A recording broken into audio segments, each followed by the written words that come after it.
welcome back to our channel. So today is our last day here in Manitoulin Islands.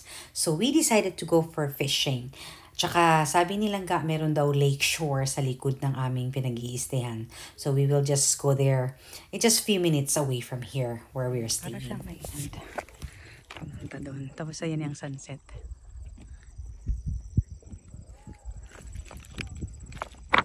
May naliligo doon eh. Doon, tingnan natin. Malapit sa aming, ayan yan. Malapit sa aming pinag-check-inan dyan.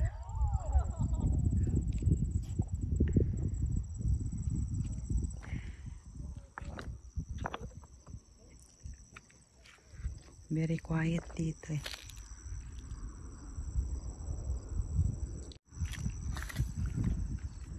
Ayan silang namimingwit.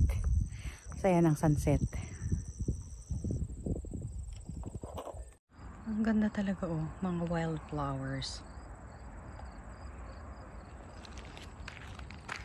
Ayan. Namimingwit siya.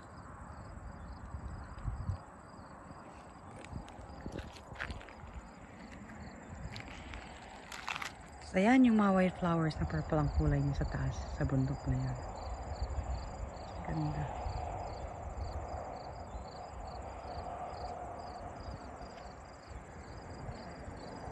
Dito namin aantayin ang sunset. Ayan ang sunset. Oh. Mataas pa eh.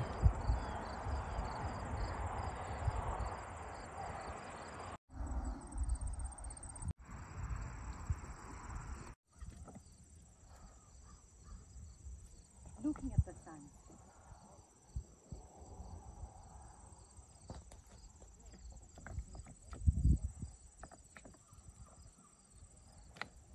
Dito pala sa pinag-fishingan namin, pwede palang mag-ano dito, magmatulog dito ng van camping. Ayan oh, may kararating. Tapos diyan, galing din ng Toronto. Magkaano din siya dito, matutulog siya dito. Kaya tinanong na sa amin kung private property ba daw to. Sabi namin, hindi namin alam. Eh, wala namang nakalagay kasi na private property. Ayan oh. Nagso-survey yung lalaki doon. So dito yata sila matutulog. Kasi mahal din actually. Pwede ka naman matulog sa sasakyan. It's okay. Ganda rin nga paggising mo. Ganito ang mo. Ang view mo sa umaga o diba. Libre pa. Ayan.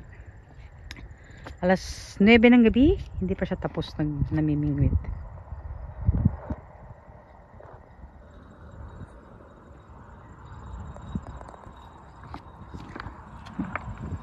Maliwanag pa kasi. Pero maya maya na alis na kami.